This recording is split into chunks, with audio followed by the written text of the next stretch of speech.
Hello, Isa. Good morning. Come to the next part of the chapter, an imperial capital Vijayanagara.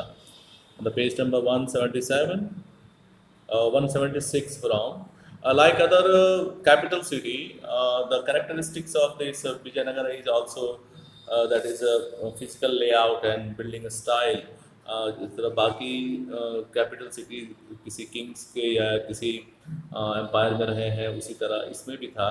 और इसका सबसे पहला reason था कि जो बनाने का तरीका है वो भी एक नेचुरल चीज़ों को भी लेके देख के बनाना था कि हम उसका भी बेनिफिट उठा सकें। सबसे पहला है कि किसी भी सिटी को बसाने के लिए वाटर एक बहुत नेसेसरी चीज़ है। Without water no one would like to settle at that place. So water is the most essential requirement for the people of city to settle down. Let us see.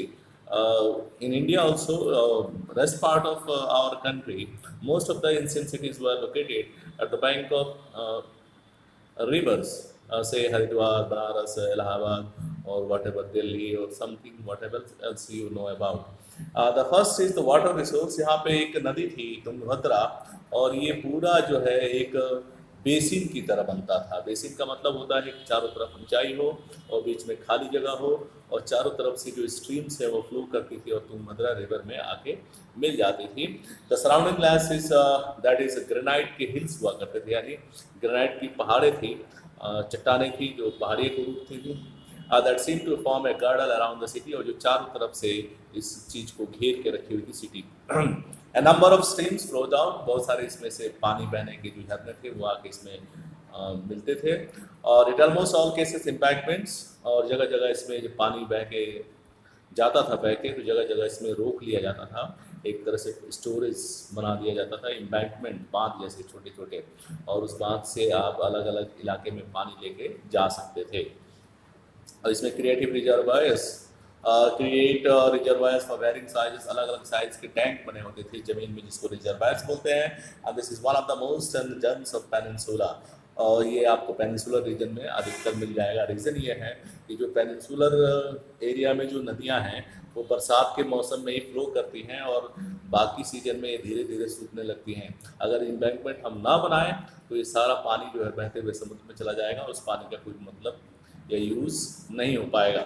इसलिए जगह जगह इस तरह के reservoirs to to store water. At this is the most peninsula elaborate arrangements had to be made to store rainwater conduct the city. The most important such tanks was built in the early years of the, और इसमें से अधिक जो tanks बने थे जमीन पर या रिजर्वायर्स, ये आपको 15th सेंचुरी में water was from tank not only irrigated, और यहाँ से पानी सिर्फ सिंचाई के लिए नहीं, बट जो रॉयल सेंटर यानी जो राजा जहाँ रहता था, रॉयल कैपिटल, उस इलाके को भी पानी दिया जाता था। One the most prominent water works have been seen among the ruins of the Hiriya canal. इसके जो पुराने अंश जो जमीन में या फिर एक्सकेवेटेड किए गए उसमें मिला है। The canal Drew water from A dam across the Tungabhadra and irrigated the cultivated a valley that separated the sacred center and the urban center, और यहीं से नदी को दो पार्ट में बांट दिया जाता था, जो एक सेक्रेड सेंटर की तरफ यानी जहाँ पे मंदिरें थी या जो इस तरह के पूजा पाठ की जगह थे वहाँ पानी जाता था, और दूसरा शहर के लिए। This was abundantly built by Kings of the Sangma, और ये संगमा डायनेस्टी द्वारा बनाए गए। अब आता है फोर्टिफिकेशन एंड रोड्स। सबसे पहला फोर्टिफिकेशन का मतलब होता है कि किले बनवाना, और किला सुरक्षित होना, और चारों तरफ से इसको घेरा जाना जरूरी था, कि इससे कि जो रॉयल सेंटर पे या जो हमला करने वाले लोग हों वह ना करें। लेट अस सी, अब्दुल रज़ाक एज एक एम्बेसडर आया था पर्सिया के रूलर से कालीकट में, उसने देखा था इस चीज़ को, impress the fortification and mention 7 lines of forts, और यहाँ देखा कि 7 लाइन्स थी फोर्ट की, किले की। Inside the not only the city but also agriculture hinterland, ये सिर्फ सिटी को ही नहीं घेर के रखता था, ये जो ज़मीनें थी खेती की उसको भी घेरा हुआ था। Fortification and mention 7 lines, hinterland and forest. The outermost wall link the outermost wall was linked the hill surrounding the city, और जो बाहरी वाल थी जो वो चारों तरफ से पहाड़ियों से सटी हुई थी। The massive masonry condition was slightly tempered, और बहुत ज़्यादा इसमें मैसनरी वर्क यूज़ होता था। नो मॉर्टार, सीमेंट और इस तरह की चीज़ें, मसाले का यूज़ नहीं होता था। इसमें जनरली पत्थरों को वेज शेप में यानी तिकोने रूप में बनाया जाता था और उसको एक दूसरे के खांचे में फिट कर दिया जाता था। In the wall was earth packed with gravel. The square और रेक्टेंगुलर बास्टन्स प्रोजेक्टेड मटेरियल्स, और इसमें कहीं कहीं स्क्वायर और रेक्टेंगल भी पत्थरों के कटिंग मिले हैं। Most likely different the fortification that is enclose agriculture tracks. सबसे बड़ी चीज़ थी कि जो खेती की जनरली खेती की ज़मीन को कोई चारों तरफ से दीवार से घेर के नहीं रखता था, क्योंकि उस ज़माने विजयनगर के चारों तरफ जो खेती के जितना टेरिटरी था, खेती की ज़मीन को भी चारों तरफ फोर्टिफाइड किया गया था, यानी दीवारों से घेर के रखा गया था। But noted that between the first, second and the third walls are cultivated days, यानी पहली 7 लाइनें थी फोर्टिफिकेशन की, यानी 7 दीवारें चली हुई थी अंदर ही अंदर। तो सबसे बाहरी की जो 3 दीवारें थी उसके अंदर खेती होती थी, गार्डन थे और हाउसेस थे। And piles observed from this first circle until the enter the city there is a great distance, और वहाँ से जो मेन सिटी था वहाँ से उस लास्ट तीसरी दीवार के बाद काफ़ी दूर हुआ करता था। In which are fix in grow so rice, और यहाँ पे चावल और हैविंग गार्डन्स मच वाटर, और पानी भी सुविधा काफ़ी थी और गार्डन्स भी थे और चावल की खेती भी होती थी। In which water come from the lakes, जो रिजर्वायर्स बनाए गए थे वहाँ से पानी लाया जाता था। और this statement have been corroborated by present archaeologists, और आज के जो आर्कियोलॉजिस्ट हैं उन्होंने भी इस चीज़ को माना है। This text was serviced by an elaborate canal system drawing water from Tungabhadra, और यहाँ तक पानी लाने के लिए नहरें बनाई गई थी और काफ़ी सोच समझ के इसको बनाई गई थी कि लंबे समय तक ये काम करे। अब आते हैं कि उसके बाद क्या है। Fortified when the objective medieval stages stop the defend respect to submission, this sieges could be several months and sometimes even year। कभी कभी मेडिवल्स में इस तरह के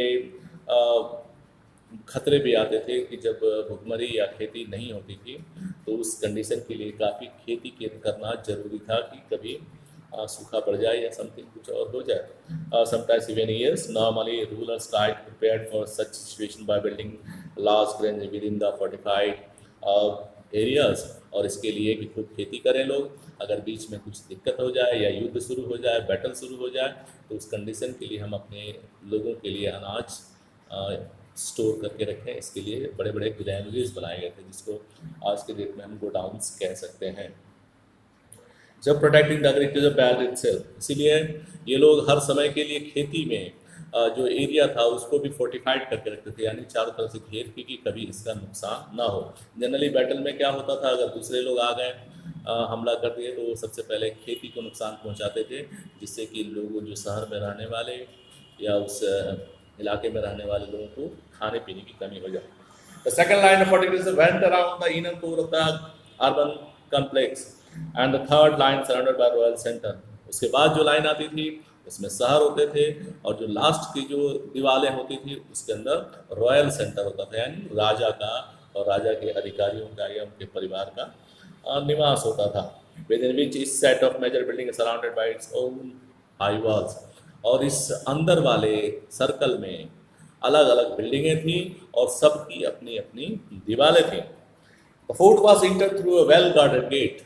फोर्ट में घुसने के लिए एक वेल गार्डेड यानी गार्ड रहा करते थे, which linked the city to the major roads, और वहाँ से हर तरह से सड़कें आके उस गेट पे मिला करती थी, चाहे वो शहर से हो या दूसरे जगह से या गाँव से आके।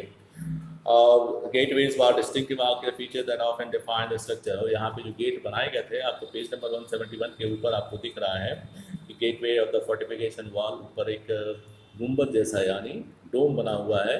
तो ये डोम से पता चलता है कि उस समय तक जो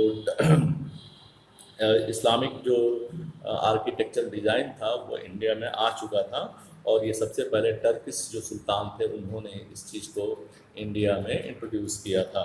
art historian refer to this style इसको, और इस स्टाइल को बोलते हैं इंडो इस्लामिक, यानी कहीं कहीं अपना इंडियन आर्किटेक्चर का स्टाइल और इस्लामिक जो बाहर से आए थे रूलर्स, इस्लामिक रूलर्स, उनका स्टाइल दोनों मिला के एक नया स्टाइल बनाया गया, that is called the Indo Islamic architecture as it grew continually through the interaction with local building practices in different regions। और ये इस तरह की बिल्डिंगें आपको विजयनगर के अलग अलग हिस्सों में मिल जाया करती थी।